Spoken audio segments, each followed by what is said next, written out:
Sa ngalan ng Ama at ng Anak at ng Espiritu Santo, Amen. sumainyo ang Panginoon. At sumaiyo rin. Mga kapatid, aminin po natin ang ating mga kasalanan upang marapat tayong gumanap sa banal na pagdiriwang.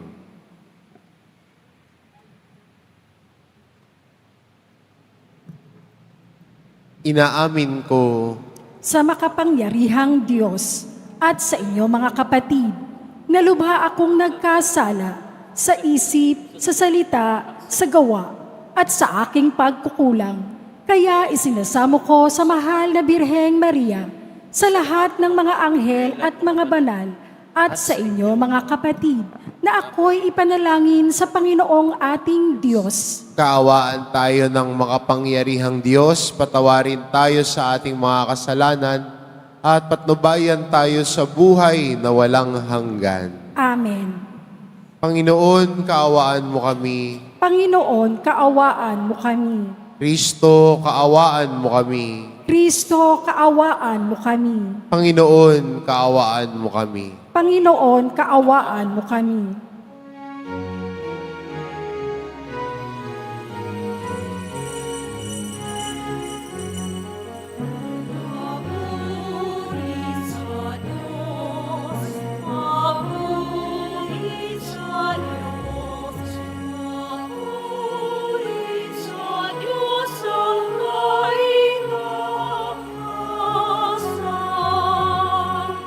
At sa luma'y kapayapaan.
Manalangin tayo.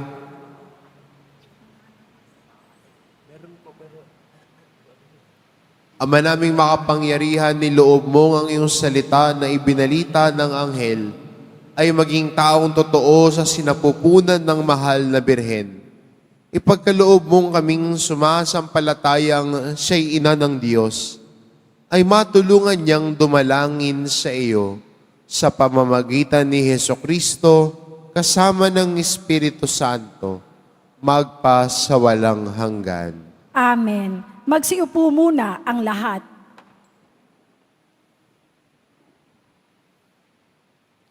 Pagbasa mula sa aklat ng Henesis.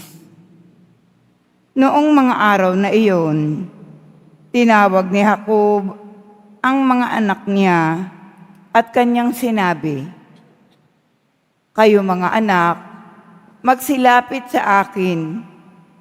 Akong inyong ama ay sumandaling dinggin.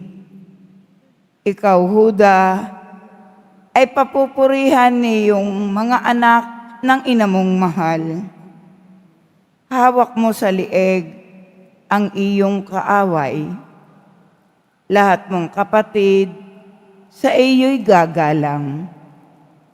Mabangis na leon ang iyong larawan. Muling nagkukubli matapos pumatay. Ang tulad ni Huday, liyong nahihimlay, walang mangangahas, lumapit sinuman. Hawak niya'y setrong tuon sa paanan, sagisag ng lakas at kapangyarihan. Ito'y tataglayin hanggang dumatal. Ang tunay na haring dito'y magtatangan." Ang salita ng Diyos. Salamat sa Diyos.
Turuan mo yaong haring umatol ng katuwiran.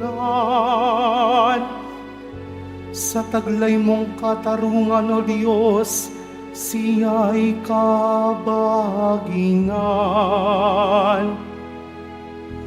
Upang siya'y maging tapat mamala sa iyong kawan. At pati mahirap maging tapat siyang tunay. Ay siyang marawan at sasagana kailanman.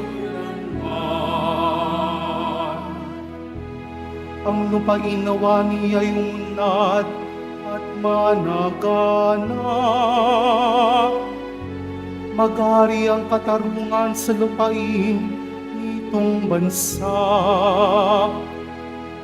Maging tapat itong hari sa pag-atol sa mahirap. At ang mga taong walay pagkukulan ng paglingap. Ay siyang marawan at sasagana kailanman. Yaong buhay na matuwid sa kaniyang kapanahunan. Madama ng bansa niya at umunlad habang buhay. Yung kanyang kaharian ay palawak ng palawak.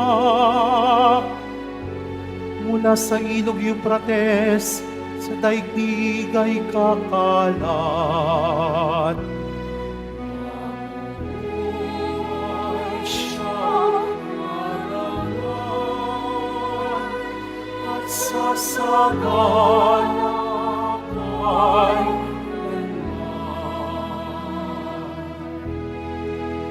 Naway ang kanyang ngalan ay huwag nang malimutan, mananatiling laging bantog na katulad nitong araw. Nawa siya'y purihin ng lahat ng mga bansa, at sa Diyos silang lahat dumadalangin. Hari nawa, pagpalain kaming lahat tulad niyang pinagpala. Mabuhay siya marangal at sasagana kailanman. Mabuhay siya marangal at sasagana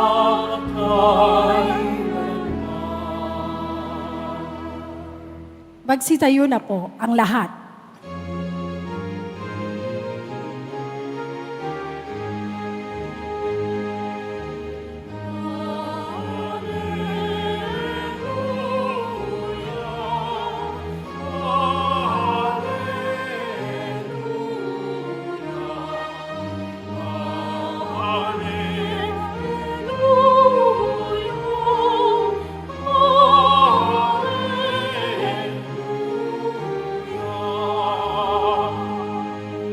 Karunungan ng may kapal, tanay yung pangasiwan, mag-ingat kami tulungan. Alleluia,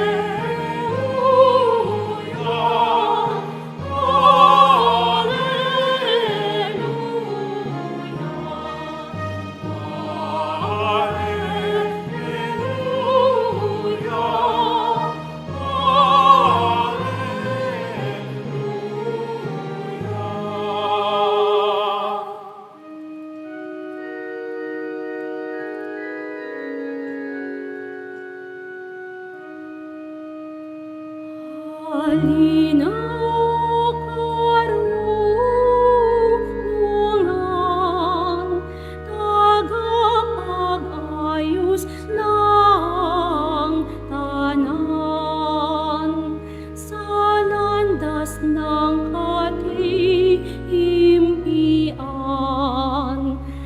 Kami turuan kabayan, magdiwang na Emmanuel ay darating, o Israel.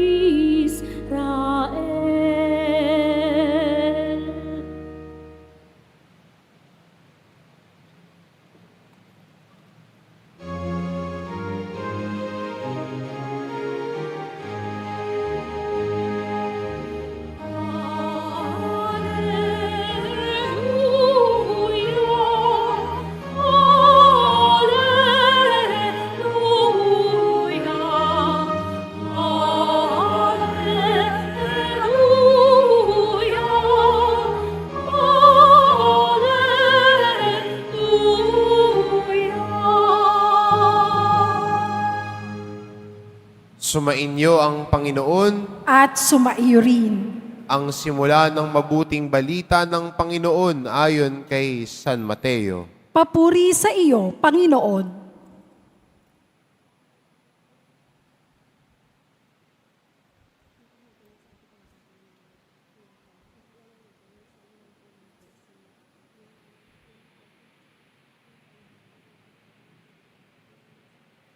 Ito ang lahi ni Jesucristo na mula sa angkan ni David, na mula naman sa lahi ni Abraham. Si Abraham ang ama ni Isaac. Si Isaac ang ama ni Jacob, na ama ni Juda, na taga at ng kanyang mga kapatid. Naging anak naman ni Juda kay Tamar sina Fares at Zara. Si Fares ang ama ni Esrom, at si Esrom ang ama ni Aram. Si Aram ang ama ni Aminadab. Si Aminadab ang ama ni Nason, na ama naman ni Salmon. Naging anak ni Salmon kay Rahab si Boaz, at naging anak naman ni Boaz kay Ruth si Obed. Si Obed ang ama ni Jesse, na ama ni Haring David. Naging anak ni David si Solomon sa dating asawa ni Urias. Si Solomon naman ang ama ni Roboam. Si Roboam ang ama ni Abias. At si Abias ang ama ni Asa. Si Asa ang ama ni Josaphat. At si Josaphat ang ama ni Joram, na siya namang ama ni Osias. Itong si Osias ay ama ni Jotam, na ama ni Akas. At si Akas ang ama ni Ezekias. Si Ezekias ang ama ni Manases, at si Manases ang ama ni Amos, na ama naman ni Josias. Si Josias ang ama ni Jeconias, at ang kanyang mga kapatid. Panahon noon ng pagkakatapon ng mga Israelita sa Babylonia. Matapos ang pagkakatapon sa Babylonia, naging anak ni Jeconias si Salatiel, na ama ni Zorobabel. Si Zorobabel ang ama ni Abiud, na ama ni Eliakim. At si Eliakim ang ama ni Azor. Si Azor ang ama ni Sadok, na ama ni Akim. Itong si Akim ang ama ni Eliud. Si Eliud ang ama ni Eleazar. Si Eleazar ang ama ni Matan at ama ni Jacob. At si Jacob ang ama ni Jose, na asawa ni Maria. Si Maria naman ang ina ni Jesus, na tinatawag na Kristo. Sa makatwid, 14 na salin lahi mula kay Abraham hanggang kay David. 14 mula kay David hanggang sa pagkakatapon sa mga Israelita sa Babylonia. At 14 din mula sa pagkakatapon sa Babylonia hanggang kay Kristo. Ang mabuting balita ng Panginoon. Pinupuri ka namin, Panginoong Heso Kristo. Magsiupo muna ang lahat.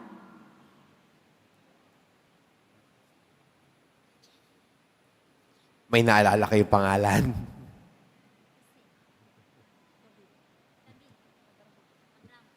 Sa atinong ebanghelyo, bagamat puro pangalan ang narinig natin,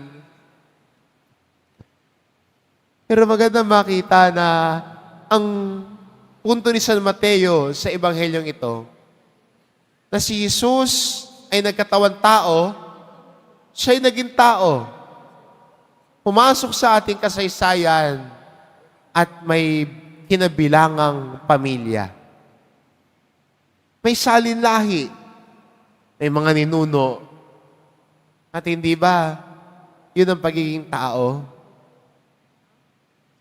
May kinabibilangan kang pamilya, meron kang kinabibilangang salinlahi. Si Jesus pumasok sa ating kasaysayan. At kung titignan din naman natin, ang kwentong ito ng kasaysayan ng linya ni Haring David, hindi lahat naman dito puro mababait May kanya-kanyang kahinaan, may kanya-kanyang pagkukulang, may kanya-kanyang pagkakasala. Pero kahit sa tingin man ng iba ay pangit, may kakulangan, may kahinaan. Pero pag ang Diyos ang pumapasok, nililinis ng Diyos ang pangit at madumi. Ang Diyos ay pinagaganda ang kwento ng kasaysayan dahil ang kasalanan ay kanyang binubura. Kaligtasan ng alok ng Diyos. Kaligtasan ng alok niya sa atin. Kaya maganda rin, no, tignan din sa buhay natin, ang ating mga kwento, ang ating kasaysayan, may kanya-kanya rin namang kahinaan. May kanya-kanya rin pagkukulang.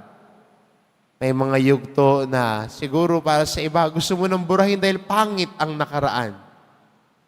Pero pag ang Diyos ang pumapasok, ang Diyos ang lumilinis ng kasaysayan natin.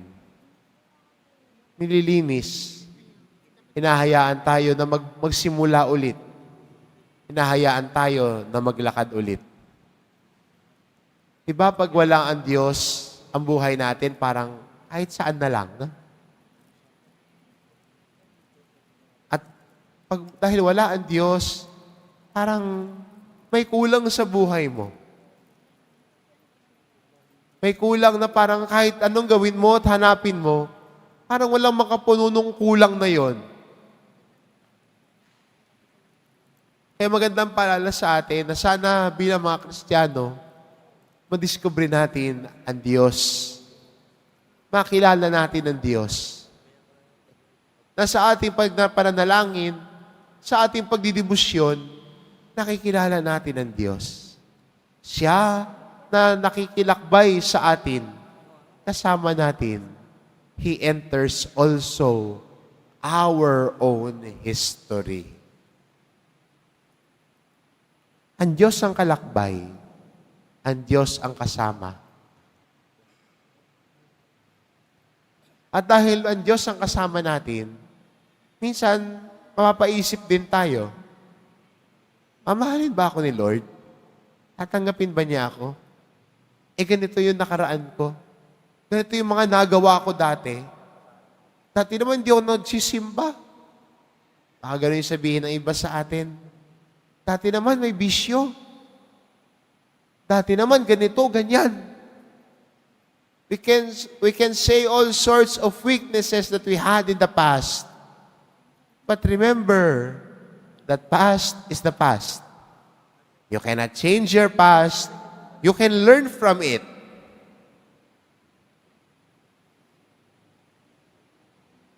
But what is important right now is no longer your past, but what is your present. Ano ang ngayon mo? Ano ang kasalukuyan mo? Kasi yung nakaraan, tapos na yon. Yung nakaraan na yun. Di mo na pwedeng baguhin yon. Ang pwede mong baguhin at nasa kamay mo, yung ngayon mo. Yung araw-araw mo, yung kasalukuyan mo. That is what you can change. That is what you have control on. Rather than focusing on the past that you cannot do anything about, focus on your present and today. Yung ngayon mo, yun yung kaya mong baguhin. Yun yung kaya mong pagdesisyonan. Kaya sa araw-araw na buhay natin, lagi tayo may pagkakataon. Pipiliin ba natin ang Diyos o tatalikuran natin ang Diyos? Nasa sa'yo yan.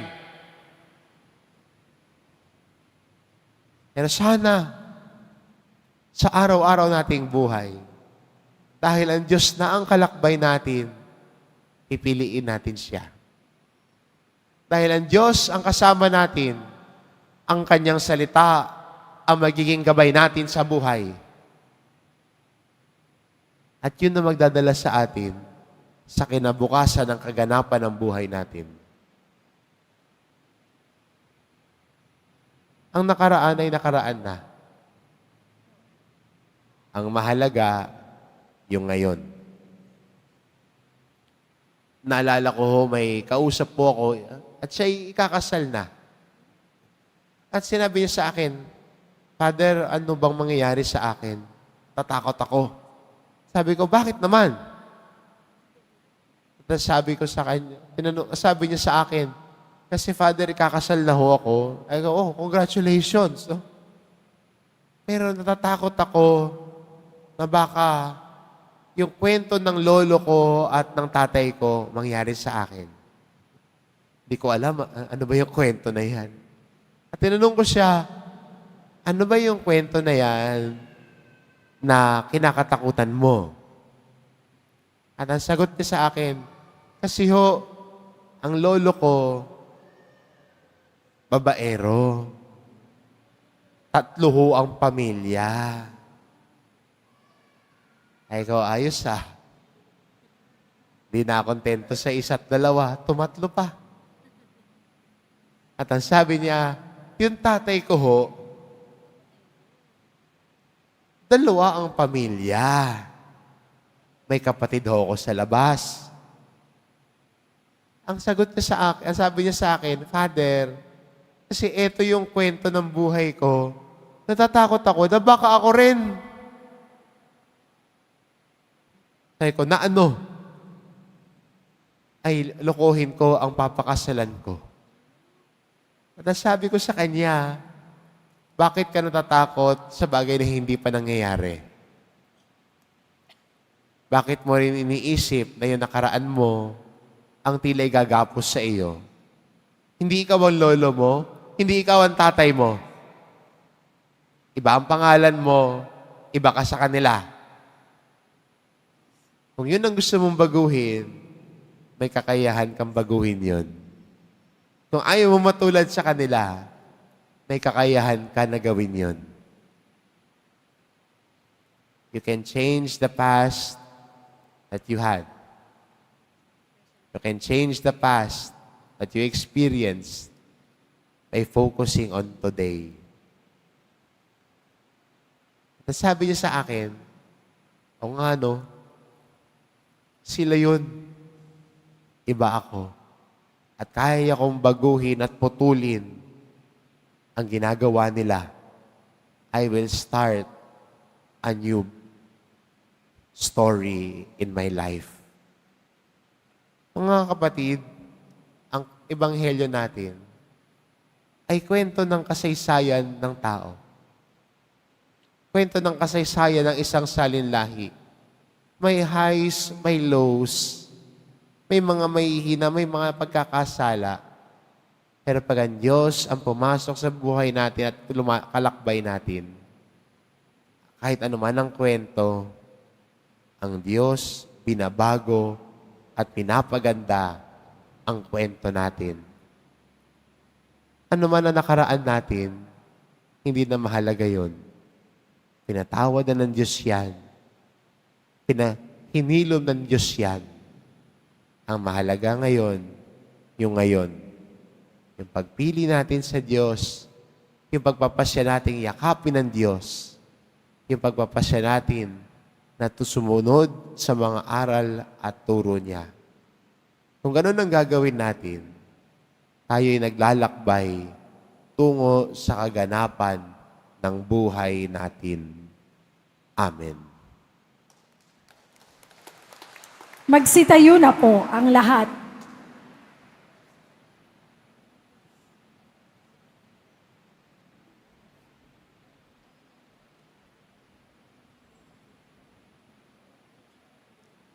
Minamahal ko mga kapatid, dumiling tayo sa ating Diyos Ama.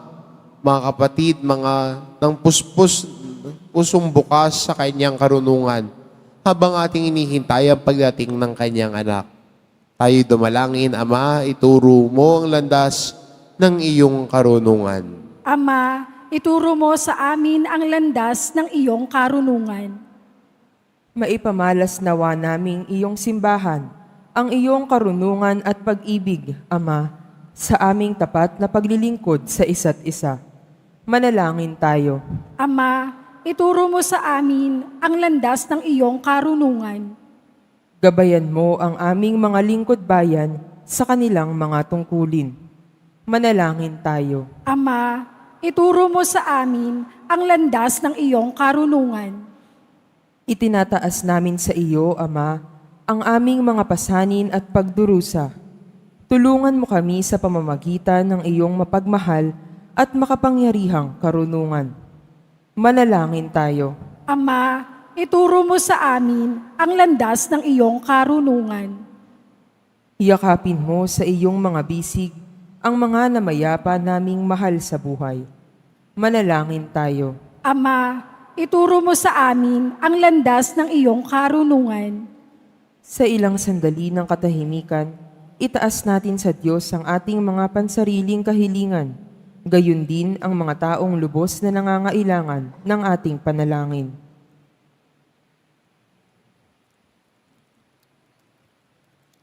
Manalangin tayo. Ama, ituro mo sa amin ang landas ng iyong karunungan. Panginoon naming Diyos, ginabayan mo ang iyong karunungan, ang sanilikha.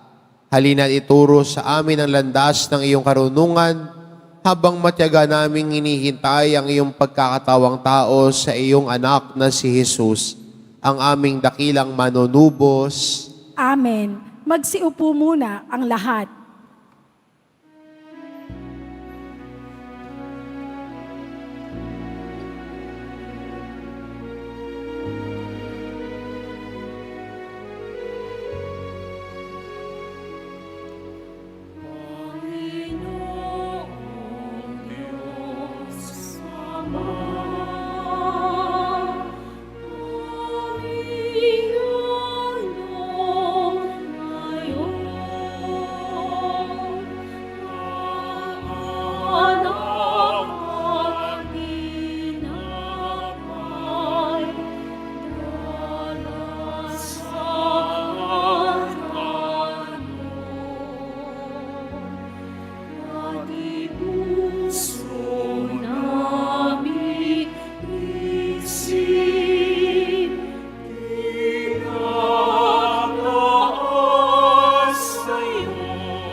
Magsitayo na po ang lahat.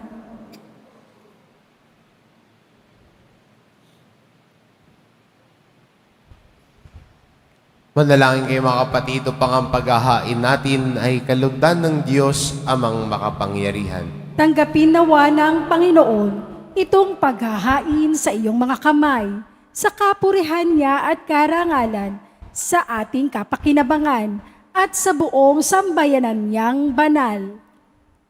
Ama naming lumikha, ang mga alay naming nakahain sa iyong dambana ay pabanalin nawa ng paglukob ng banal na Espiritu na pumuspo sa sinapupunan ng mahal na Birheng Maria upang magdalang tao at magsilang sa iyong anak na siyang namamagitan kasama ng Espiritu Santo magpa sa walang hanggan. Amen.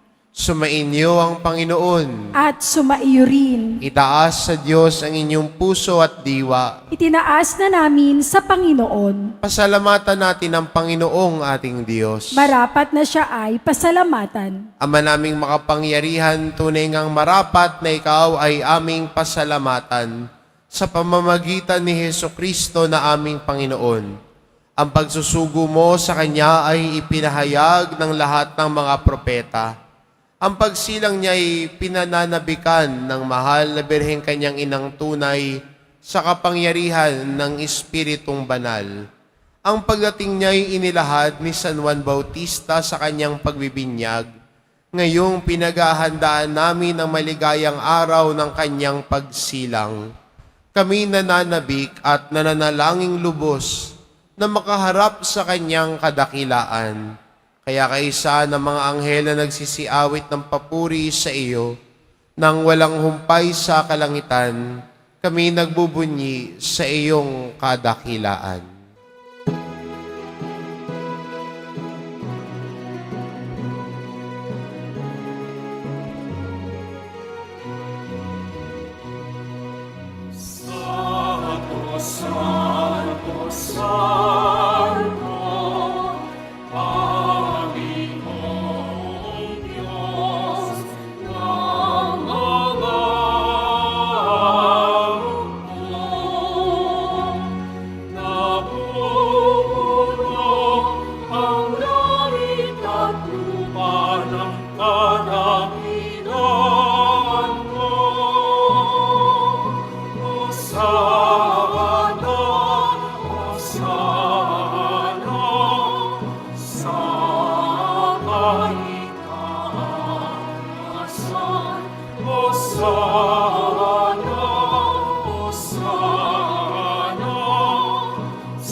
Magsiluhod po ang lahat.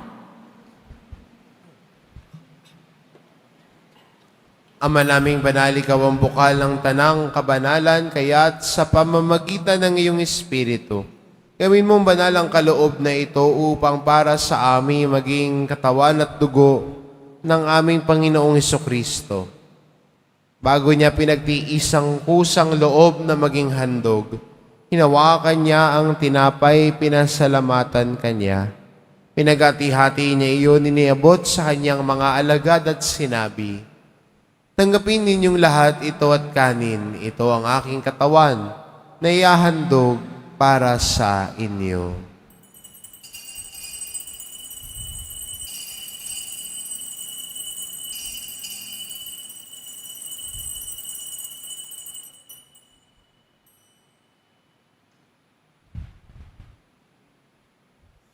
Gayon din naman na matapos ang hapunan, hinawakan niya ang kalis. Muli kanyang pinasalamatan. Iniabot niya ang kalis sa kanyang mga alagad at sinabi, Tanggapin ninyong lahat ito at inumin ito ang kalis ng aking dugo, ng bago't walang hanggang tipan.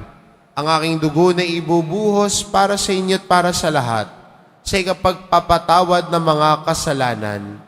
Gawin ninyo ito sa pag-alala sa akin.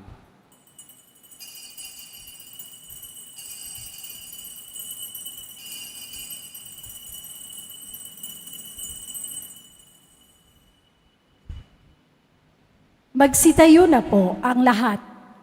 Ipagbunyi natin ang misteryo ng pananampalataya.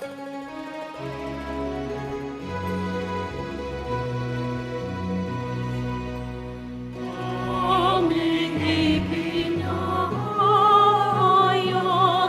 na namatay ang iyong anak na buhay bilang Mesiyas at magbabalik sa wakas para mawalong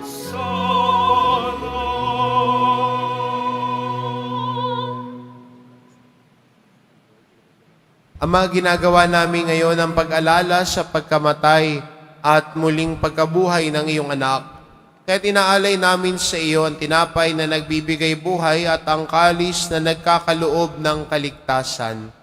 Kaming nagpapasalamat dahil kami iyong minarapat na tumayo sa harap mo para maglingkod sa iyo. Isinasamo namin kaming magsasalo-salo sa katawan at dugo ni Kristo ay mabuklod sa pagkakaisa sa pamamagitan ng Espiritu Santo. Ama, lingapin mo ang iyong simbahang laganap sa buong daigdig. Puspusin mo kami sa pag-ibig, kaisa ni Francisco na aming Papa at ni Jose na aming Obispo at ng Tanang Kaparian. Alalahanin mo rin ang mga kapatid naming nahimlay, na may pag-asang sila'y muling mabubuhay, gayon din ang lahat ng mga pumanaw. Kaawaan mo sila at patuloyin sa iyong kaliwanagan. Kaawaan mo at pagindapatin kaming lahat na makasalo sa iyong buhay na walang wakas. Kaisa na mahal na Birheng Maria na ina ng Diyos, ng kabiyak ng puso niyang si San Jose, kaisa ng mga apostol at ng lahat ng mga banal, na namuhay dito sa daigdig ng kalugod-lugod sa iyo, maipagdiwang nawa namin ang pagpupuri sa ikararangal mo sa pamamagitan ng iyong anak, na aming Panginoong Hesu Kristo. Sa pamamagitan ni Kristo kasama niya at sa Kanya, ang lahat ng parangal at papuri ay sa iyo, Diyos amang makapangyarihan, kasama ng Espiritu Santo, magpa sa walang hanggan. Amen. Amen.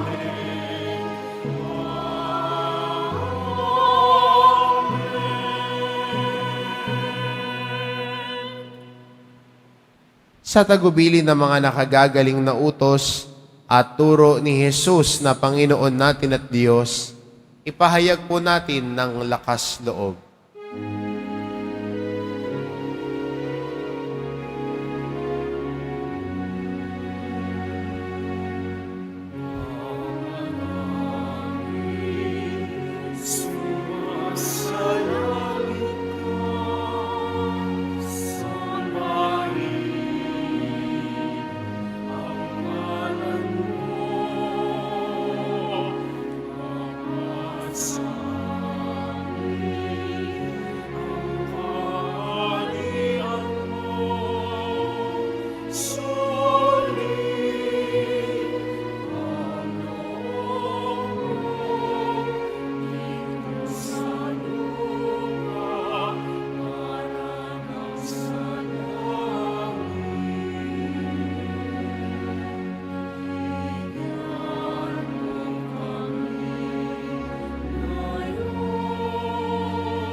Hinihiling namin kami adya sa lahat ng masama pagkalooban ng kapayapaan araw-araw.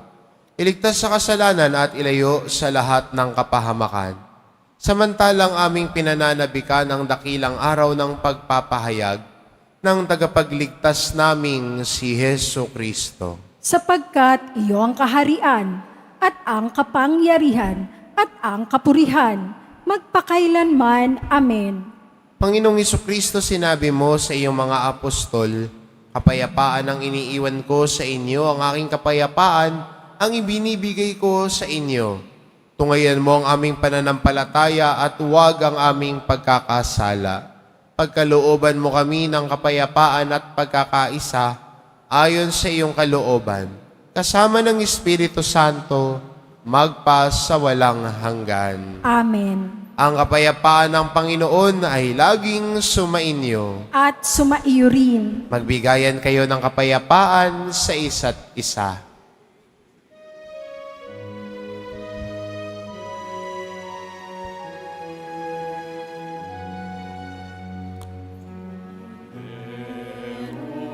Diyos, nais ng mga kasalanan ng sanlibutan. Hawak ko sa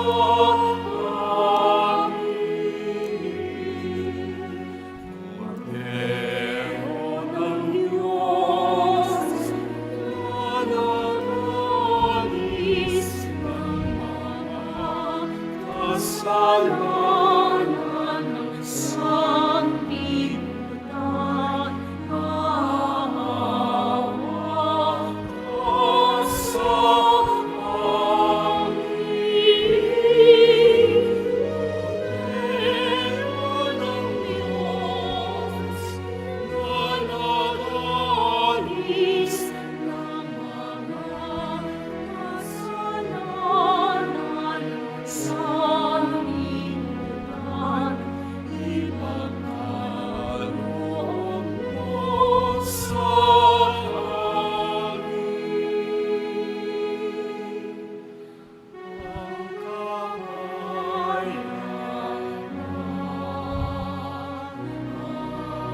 Magsiluhod po ang lahat.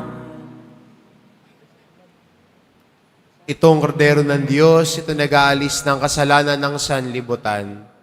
Mapalad ang mga inaanyayahan sa kanyang piling. Panginoon, hindi ako karapat-dapat na magpatuloy sa iyo, ngunit sa isang salita mo lamang ay gagaling na ako.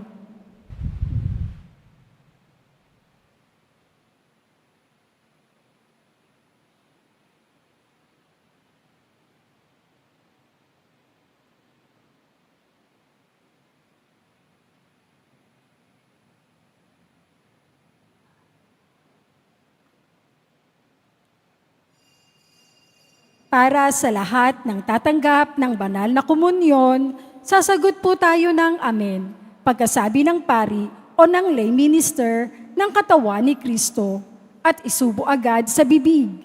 Bago umalis sa harapan ng pari o lay minister, sumunod po tayo.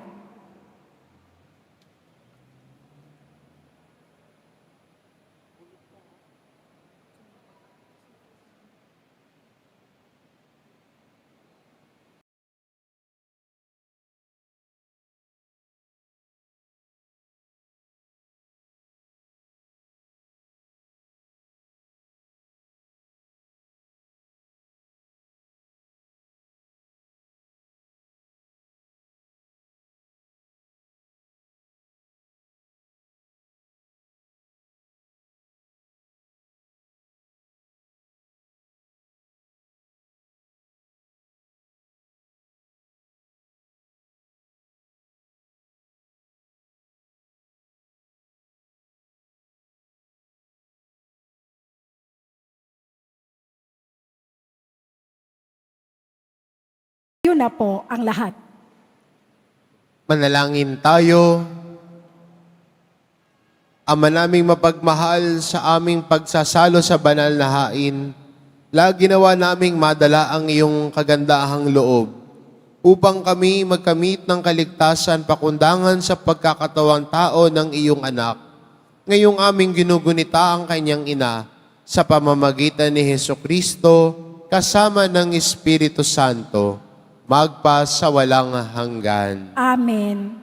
Sumainyo ang Panginoon. At sumaiyo rin. Mahal na pong Jesus Nazareno, inihayag mo sa pamamagitan ng krus ang walang maliw na pag-ibig ng Diyos sa sangkatauhan. Pakinggan mo ang kahilingan, lalo na para sa mga nangangailangan ng iyong tulong at awa. Makamtanawa namin ang iyong kasagutan na may utang na loob na tinatanaw. Basbasan din po ninyo itong mga imahen at dasalan upang lalo kaming manalangin at magtiwala.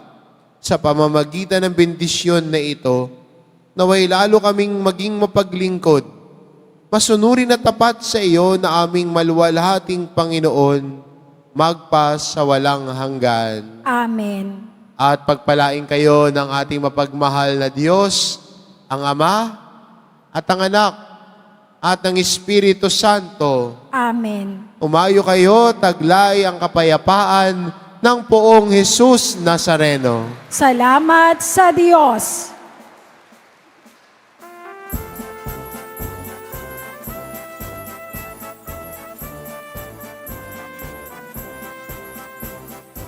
Igna ng simoy ng angin, tayo na at magsimbang gabi. Siyam na araw na ating tutugin, gigising at mananalangin. Tuwing sasapit ang Pasko, ang Pilipino ay nagdiriwang. Sapagkat si Kristo'y darating, upang lahat ay tubusin. Pagkatapos nating manalangin, sa labas ng simbahay kakain.